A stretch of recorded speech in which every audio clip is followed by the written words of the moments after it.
Radio Univers, le 13h.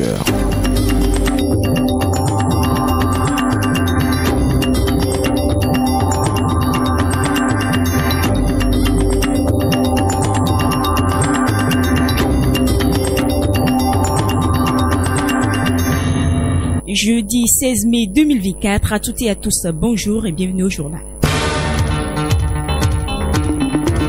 2 semaines accordées à titre exceptionnel aux étudiants allocataires des universités publiques du Bénin n'ayant pas soumis leur demande d'études universitaires. La réouverture de la plateforme est pour le 20 mai prochain et sera définitivement fermée le 2 juin 2024. Cette réouverture ne concerne que les demandes de l'année académique 2023-2024. Plus de détails dans un instant.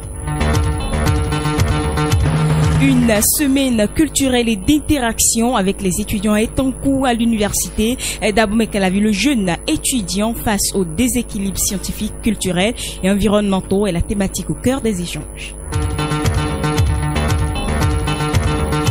Le Bénin autorise une exportation ponctuelle du pétrole nigérien, une décision issue d'une audience tenue hier à Cotonou. Le ministre de l'énergie, Sama Seydou Adombi, mentionne que le Bénin autorise ponctuellement et provisoirement le tout premier navire à charger le brut nigérien sur la plateforme de Sema.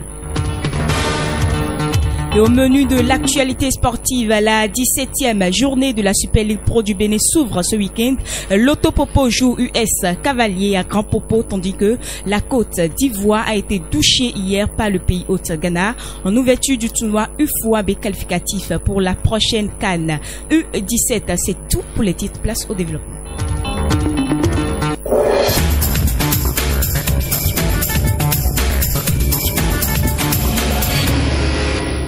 La plateforme de demande des allocations universitaires va être réouverte à partir du 20 mai prochain pour le compte de l'année académique 2023-2024. Les étudiants allocataires des universités publics qui n'avaient pas pu s'inscrire sur la plateforme sont invités à le faire. Le processus va se dérouler sur le site web des bourses enseignement supérieur. Tous les étudiants boursiers et secourus doivent valider leur inscription au titre de l'année académique 2023-2024 avant de pouvoir s'inscrire sur la plateforme qui va être à nouveau fermée le 2 juin de la même année. Le bureau d'union d'entité de la faculté des sciences économique et de gestion FASEC de l'université d'Abomey-Calavi organise une formation en art oratoire. Elle démarre cet après-midi et va se dérouler dans la zone master de l'université. L'objectif est de permettre aux étudiants d'avoir la maîtrise dans la prise de parole en public, la gestion de soi ainsi que la gestion du temps. La formation va durer 3 jours et suivie d'une attestation qui va être délivrée aux participants. Le salon de l'entrepreneuriat numérique et de l'intelligence artificielle SENIA en collaboration avec l'université d'Abomey-Calavi a organisé hier une conférence. La communication s'est déroulée sur le thème intelligence, machine, opportunités, perspectives et défis en Afrique dans l'amphithéâtre Idriss Déby ITNO de l'université d'Abomey-Calavi. L'objectif est d'éveiller la conscience de la jeune béninoise sur l'opportunité que représente l'intelligence artificielle dans le monde. Qu'ont rendu Ismaïlo Metoyebi. L'intelligence artificielle est une technologie révolutionnaire et interdisciplinaire. Elle constitue une opportunité de développement pour le continent africain. Moustapha Sissé, premier directeur du Centre de recherche en intelligence artificielle au Ghana. On peut retenir en ce sens, c'est que l'intelligence artificielle est une opportunité formidable pour résoudre beaucoup de problèmes que nous avons ici en Afrique. Le préalable, le prérequis, ce sont des jeunes bien formés. Mais la chance qu'on a, c'est que les jeunes que vous avez ici, et c'est vrai dans plusieurs pays d'Afrique, ils ont les bases mathématiques nécessaires pour pouvoir acquérir rapidement ces connaissances et travailler dans le domaine. Les champs d'application importants sont nombreux, la santé, l'agriculture. Pour Cissé, l'intelligence artificielle est un domaine dans lequel les jeunes Africains vont faire des exploits. Si l'âge médian est entre 19 et 20 ans dans la plupart des pays. Ce qui veut dire que si les jeunes trouvent leur voie, économiquement le progrès que l'on souhaite pour le continent sera réel. Et la technologie qui est le secteur dans lequel je suis actif est un cadre où les jeunes peuvent avoir un impact très important. Plusieurs étudiants ont participé à cette conférence. Ils estiment que celle-ci les a motivés à investir dans l'intelligence artificielle. Ma conviction pour l'intelligence artificielle s'est renforcée et cette communication m'a permis d'être encore plus confiante dans le domaine de l'IA. Je suis plus que convaincue que l'IA va aider au développement de l'Afrique, plus que tout ce qu'on dit de l'IA. On a eu des compréhensions par rapport à quelques problèmes qu'on se posait aussi par rapport à l'intelligence artificielle, les atouts. L'intelligence artificielle est un système qui rend moins pénible les efforts humains. Cependant, malgré ses prérogatives, elle augmente le taux de chômage.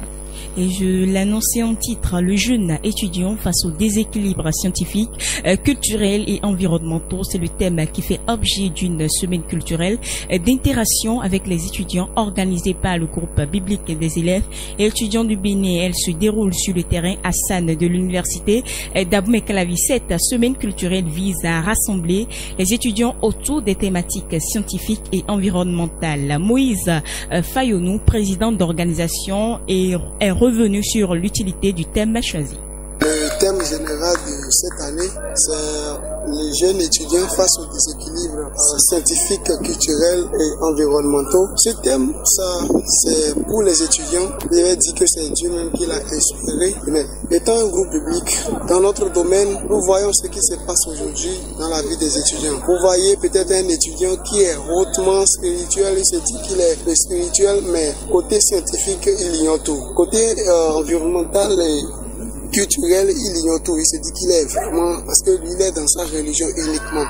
L'autre va dire que lui, non, c'est pour tout, et puis c'est tout. Il ignore tout. Et quelqu'un va dire qu'il est scientifique, et il veut faire la science en abandonnant tout autre domaine. Donc c'est pour cela, nous avons constaté qu'en réalité, les déséquilibres que nous voyons, si nous prenons la science aujourd'hui, tout ce que nous pouvons constater comme déséquilibre au niveau de l'environnement aussi, tout ce que nous constatons comme déséquilibre, en réalité, ça découle des déséquilibres au niveau individuel. Ça veut dire que chaque personne que nous sommes là, nous sommes déséquilibrés. Parce qu'on s'abonne simplement à un domaine et on oublie tout le reste. On fait la science sur la terre sans tenir compte des réalités de l'environnement. Et là, nous sommes déséquilibrés et on avance seulement. C'est dans ce sens que ce thème est choisi.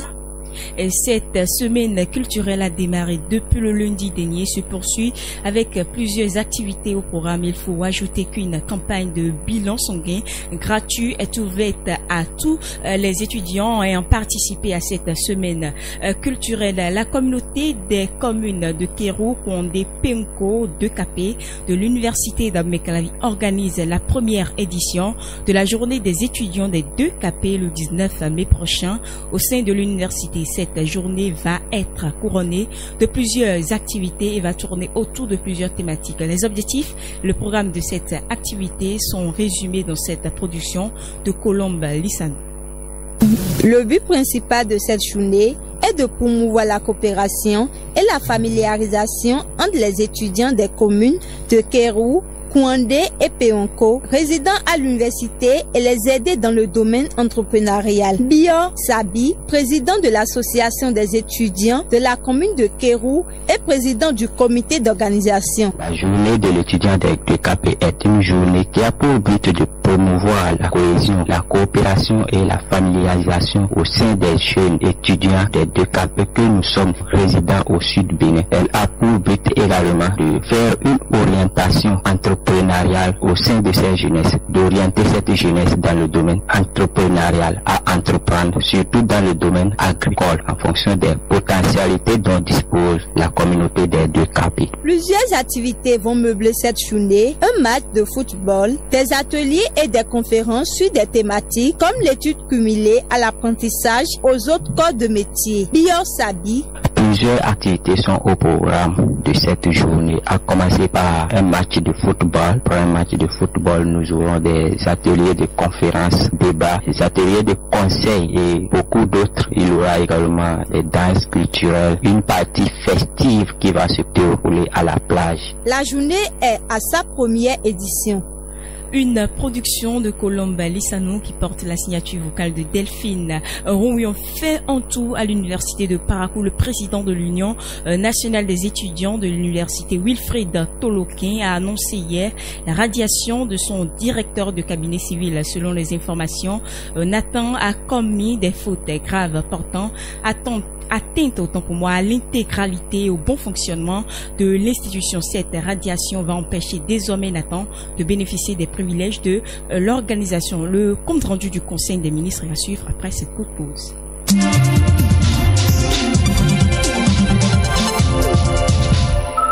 Et le Conseil des ministres s'est réuni hier pour sa séance hebdomadaire, voilà. Ceci sous la houlette du chef de l'État, Patrice Talon. Au cours de cette assise, plusieurs décisions ont été prises. Le point avec Valérie Abouressi. Le point du Conseil des ministres de la journée d'hier avec Valérie Abouressi. Sous la rubrique communication, 2 mesures ont été adoptées. La première, il s'agit de la contractualisation pour l'acquisition d'équipements et de matériel sportif au profit des classes sportives. Le projet de classe sportive s'inscrit dans le cadre de l'institution de la pratique des disciplines sportives en milieu scolaire. La seconde concerne les mesures pour l'achèvement des travaux de construction de l'hôpital de zone de Tchaourou et de 6 centres de santé d'arrondissement. Le point de la réalisation de ces projets révèle des taux d'exécution physique de 52,70% pour l'hôpital de zone de Tchaourou, 72% pour le centre de santé de Tchatchou, 90% pour celui de Goro, 91% pour Alafiarou, 94% pour Bétérou, 93% pour Sanson et 94% pour Kika. Le Conseil y a marqué son accord et instruit le ministre de la Santé d'accomplir les diligences nécessaires pour l'achèvement des travaux dans les meilleurs délais. Il a été autorisé sous la rubrique Rencontres et manifestations internationales la participation du Bénin à la 112e session de la conférence internationale du travail qui va se dérouler du 2 au 16 juin 2024 à Genève en Suisse. Au titre des mesures individuelles, il y a la nomination de 4 membres au ministère des Sports. Le Bénin lève son embargo sur l'exportation du pétrole nigérien. Cette autorisation ponctuelle provisoire ne saura être une règle de conduite et pourrait à nouveau être suspendue en cas de manque de coopération de la part de Niamey, selon le ministre de l'Énergie Sama Seydou Atambi. La douane nigérienne ayant adressé une lettre à la douane béninoise pour la participation d'une délégation de cadres nigériens ensemble avec les cadres béninois aux opérations de chargement telles que prévues par les accords, nous avons donc décidé d'autoriser le chargement du premier navire que Bénin n'a aucune intention de nuire ni aux intérêts de l'État du Niger, ni à ceux de notre partenaire commun, la CNPC-CNODC. Il est important de noter que cette autorisation ponctuelle et provisoire, telle que mentionnée dans la lettre de la douane nigérienne, ne saurait être érigée en règle de conduite pour l'exploitation normale du pipeline.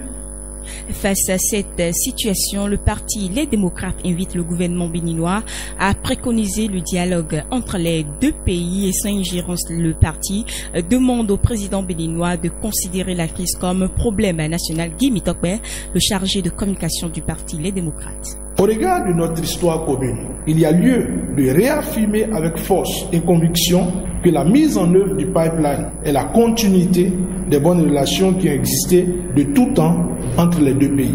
En ce moment où notre pays et le Niger sont en difficulté et en proie à une crise ouverte, nous convions nos dirigeants de part et d'autre de notre fleuve, le Niger, de ne pas tomber dans l'amnésie, mais d'avoir en mémoire l'histoire vivante du long vivre ensemble harmonieux tissé par nos deux peuples. Aussi, le parti Les Démocrates invite instamment nos dirigeants de part et d'autre de notre fleuve, le Niger, à se départir de tout chauvinisme, d'entamer courageusement la désescalade et d'éviter tout propos de nature à envenimer la situation. Le parti préconise un dialogue direct entre les deux pays, sans ingérence des puissances étrangères, conformément aux recommandations du Conseil de paix et de sécurité de l'Union africaine. Le parti demande au président Patrice Talon de considérer la crise actuelle comme étant un problème national qui appelle de sa part la consultation en urgence des forces vives de la nation dans la perspective de créer les conditions pour maintenir impérativement ce projet au Bénin et éviter sa délocalisation dans un autre pays. Il faut noter qu'en novembre 2023, le Niger a inauguré un oléoduc qui vise à permettre l'acheminement jusqu'au port béninois ces produits de pétrole brut extrait du gisement. Toujours dans le cadre de cette actualité liée aux deux pays, le Bénin donne son autorisation ponctuelle pour l'exportation du pétrole nigérien, ceci à l'issue d'une audience tenue hier avec le directeur général de la société chinoise CNPC. À l'issue de cette audience, plusieurs points positifs ont été notés. Eloge Francis Atade, historien, expert en gouvernance et analyse politique. Le premier point à souligner, c'est que cette mesure a permis à la partie nigérienne de dire les griefs qu'elle avait contre le gouvernement du Bénin, ce qui justifiait en fait la fermeture encore de la frontière du côté du Niger. Le deuxième point positif, c'est qu'il y a une délégation de la Chine en fait qui est venue et qui a fait la médiation, et à l'issue il y a eu un point de presse. Le troisième point positif de cet incident provoqué par le chef de l'État, c'est que une délégation de la douane nigérienne est annoncée pour la supervision des opérations. Et le quatrième point positif de cet acte posé par le président béninois, c'est la tenue prochaine faite du comité, de la réunion du comité inter-État Bénin-Niger, de pilotage du projet, au fin, je crois, d'examiner, comme la partie chinoise l'a voulu, les sujets urgents liés à la bonne conduite des opérations d'exploitation pipeline. Pour lui, le Bénin ne sait pas de tremplin de base militaire et n'a aucune intention de nuire au Niger. Francis Eloge Atade. Le Bénin a donc décidé d'autoriser le chargement du premier navire qui mouille dans nos eaux. C'est la preuve que le Bénin n'a aucune intention, disait le ministre, de nuire aux intérêts de l'État du Niger, ni à ceux des partenaires communs, notamment la CNPC. Donc je peux dire évidemment que c'est un acte salutaire que le Bénin vient de se poser et en fait de poser. Et on peut se réjouir évidemment aussi du fait que il y a une accalmie, une sérénité qui a gagné les esprits. Et la partie chinoise et la partie béninoise sont venus à se comprendre. En fait, il faut dire que ces genres de choses arrivent souvent dans la vie des relations entre acteurs étatiques. Les analystes énumèrent plusieurs dispositions à prendre par le Bénin afin de mettre fin au conflit. Ce qui est intéressant aussi que le Bénin doit souligner, c'est que, étant donné qu'il y a un pays comme le Togo qui tire grassement avantage de tout ce qui se passe et qui a fait l'option évidemment du multi-aliment, il faut que le Bénin donne des gages d'assurance à la partie nigérienne et que le Bénin prenne aussi des dispositions pour rassurer les opérateurs économiques nigériens afin de rendre notre port davantage attractif. Il faut revoir aujourd'hui complètement le cas de charge. Il y a certainement des avantages que le Togo a mis dans la balance. Il y a beaucoup de choses que le Togo a accepté concéder, certainement. Et dans cette situation, il faut dire évidemment que c'est les autorités béninoises, c'est à elles seules de savoir qu'est-ce qu'il y a lieu de faire pour que les Nigériens, surtout les opérateurs économiques, retrouvent la route du port de Cotonou. Et Niamey accueille demain la délégation chinoise pour essayer d'obtenir l'accord des autorités nigérianes. Chaque année, des millions d'enfants partout dans le monde font face à l'éclatement de leur famille. Les enfants sont grandement affectés par le divorce. Le potentiel de problèmes à court et à long terme est considérablement plus élevé chez les enfants dont les parents sont divorcés. Les conséquences des divorces sur les enfants sont exposées dans cette production de Joanna Nouati. Les impacts du divorce des parents sur les enfants sont nombreux. Il s'agit entre autres d'une dépendance affective vis-à-vis du parent et d'un manque de productivité au niveau de l'enfant. Claude Azalou Tingbe, sociologue. Si on suppose que c'est un homme, ça veut dire qu'il n'a pas connu la présence de sa maman de manière régulière. Et l'absence de la présence de sa maman peut l'amener à développer ce que les psychologues appellent une dépendance affective. Cette dépendance affective peut amener l'homme dans la société de demain à être quelqu'un qui n'est pas sûr de lui, à être quelqu'un qui ne cherche que l'approbation des autres. Ça veut dire que sa productivité dans la société va chuter. Il commence par devenir un fléau social pour la société. Parce que quand on n'avance pas, on recule. Sur le plan éducatif, les conséquences du divorce sur les enfants incluent une baisse du rendement scolaire, une faible adaptation psychologique, sociale, émotionnelle et un concept de soi négatif. Emmanuel Rungia, enseignant et psychologue clinicien en formation. L'enfant reçoit une fracture à l'intérieur. Il se trouve émietté. Sa personnalité qui est en constitution va commencer par flotter. Avant, il entendait champion, championne, je suis là. N'aie pas peur, tu me vois, non? Tu peux réussir, ça va aller. Donc désormais, il entendra, il n'y a personne là, tu es foutu. Alors son discours intérieur va commencer par flotter parce que l'estime de soi n'est plus en place. Il va commencer par dire, c'est foutu, je n'ai personne, je ne peux rien, je ne suis rien. D'ailleurs, je suis bête, je suis un nul. Est-ce que je peux maintenant? Il va commencer par se relâcher, tristesse forte. D'un autre côté, cette situation empêche les enfants de s'épanouir dans leur vie de couple, de famille et de vie sexuelle dans le futur. Claude Azalou Tingbe. Le divorce des parents fait que le sexe d'un enfant, un garçon par exemple, peut être amené à haïr le sexe opposé. Tout dépend du parent chez qui il est resté, il peut haïr le sexe opposé. Si c'est une fille, elle peut haïr tout ce qui est garçon. Et ça peut lui créer assez de problèmes dans son foyer demain. La famille est le premier microcosme social. C'est elle qui construit le système social d'une société. Et si déjà le garçon, le petit enfant qui va grandir demain est obligé de haïr le sexe opposé, les couples sont en danger, les futurs couples sont en danger, les futures familles sont en danger et donc la future société. Malgré ces difficultés, plusieurs parents trouvent des moyens de faire des besoins de leurs enfants une priorité absolue. Ils apprennent à exercer efficacement leur fonction parentale, ont confié les spécialistes. Imprégnons-nous à présent de l'actualité hors du Bénin. Lomé, Sénégal, Gambie nous accueille.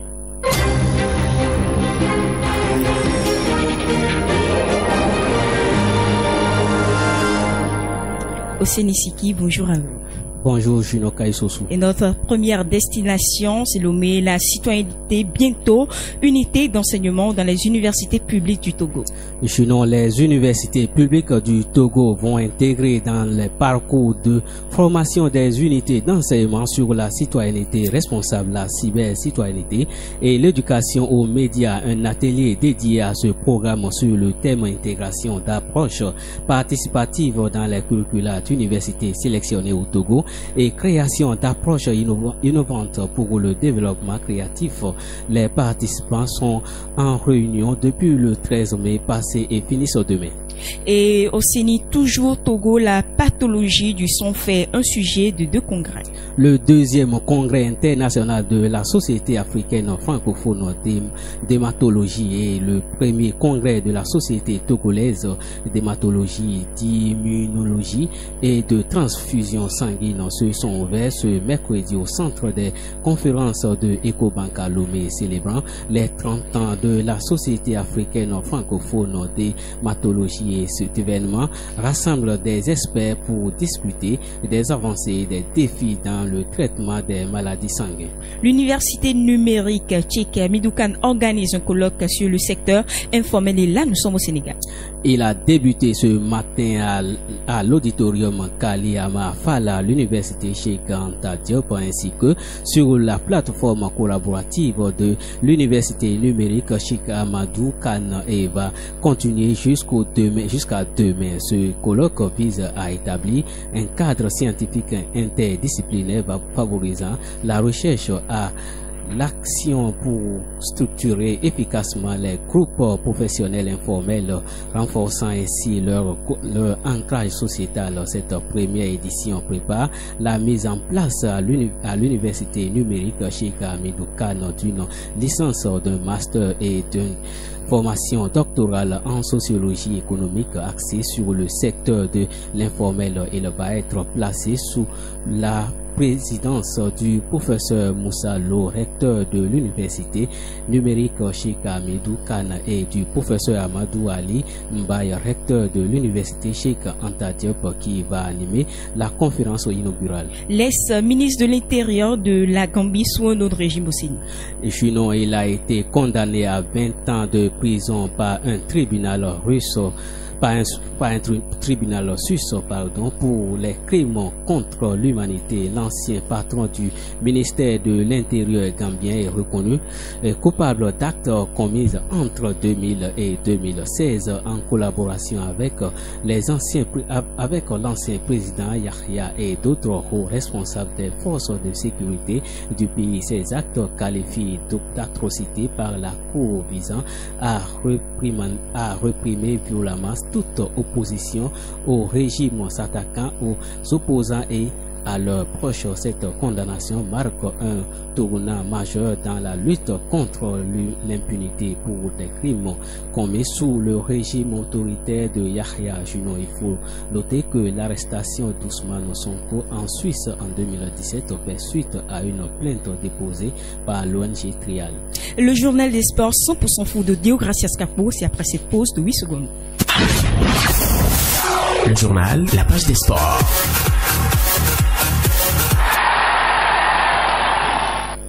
Deogracias, bonjour à vous. Bonjour à vous, Juno Kaïsoussou. Direction du sport scolaire, Victor Lawin remplace Donald Akapo. La direction générale de l'Office béninois du sport scolaire et universitaire a un nouveau patron. Il s'agit de Soumon Victor Lawin, nommé hier en Conseil des ministres. Le nouveau chef de l'OPSU remplace ainsi Alexis Donald Akapo, arrêté en décembre dernier dans une affaire de détournement de biens publics, blanchiment de capitaux et escroquerie portant sur un montant de plus de 2 milliards de francs CFA. La 17e journée de la Super League Pro démarre ce week-end, dont plusieurs affiches sont au programme. Tout à fait. Aïma va défier à Pobé As Cotonou. Au même moment, Aspac reçoit à Toffo les Dragons de Louémé. Requin de son côté va jouer la jeunesse sportive de Pobé. Le dimanche, Dynamo d'Abomey sera au charbon avec Banigansé. À Abomey, l'Auto Popo croise les crampons contre US Cavalier à Grand Popo. Pendant le même temps, Damissa et Espoir à Ndali seront en confrontation. Toutes ces rencontres sont prévues à 16 juin. Qualificatif UFOA B CAN U17 Accra 2024, le Ghana démarre en force. En ouverture du tournoi UFOA-B qualificatif pour la prochaine CAN U17, le pays hôte s'est baladé devant les Ivoiriens ce mercredi dans une rencontre amplement disputée. Le Ghana a pris le dessus en douchant la Côte d'Ivoire 5-1. La prochaine rencontre du groupe A sera pour le samedi avec l'entrée en lice du Bénin. Les Guépards vont jouer la Côte d'Ivoire déjà mal embarquée. Et parlons toujours du tournoi UFOA-B, la compétition se poursuit ce jeudi avec les matchs de la première journée du groupe B. Deogracias. Pour cette première journée dans le groupe B, le Burkina Faso sera face au pays voisin, le Nigeria. Dès qu'il va sonner 15 heures après cette rencontre, le Togo va en découdre face au Niger. À 17h, toutes ces rencontres vont être jouées au Stadium Accra University. Merci à vous, Deogracias Kakwa, pour toutes ces informations.